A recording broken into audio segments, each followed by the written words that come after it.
A sculpture of the founder of Pakistan, Muhammad al-Jinnah, has been unveiled at the British Museum in London to mark the 70th anniversary of India's partition.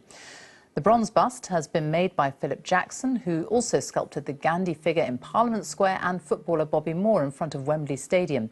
This report from Shabnam Mahmood contains some flash photography. Adding the final touches to the bronze bust of the man known as the founding father of Pakistan. The project marks the end of 6 months of work for the sculptor, who was inspired by old photographs of Muhammad Ali Jinnah.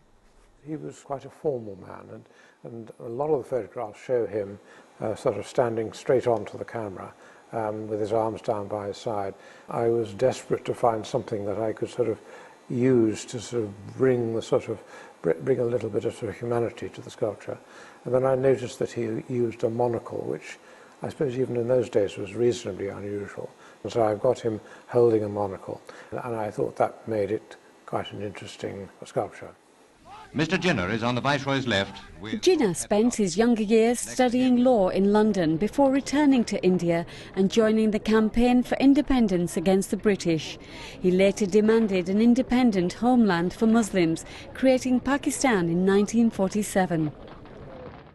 Here at the British Museum, the sculpture is unveiled by the Mayor of London in front of a huge crowd of people. Pakistan!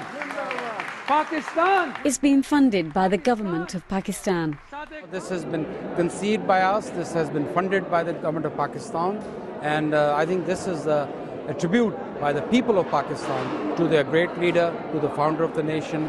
The statue will now move to its permanent place at Lincoln's Inn in central London, where Muhammad Ali Jinnah qualified as a barrister. For many here, it's a tribute that's long overdue.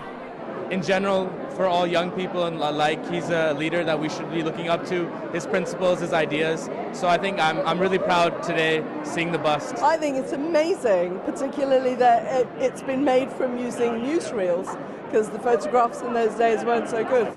Finally, a memorial to a man who played a key role in the partition of the Indian subcontinent 70 years ago.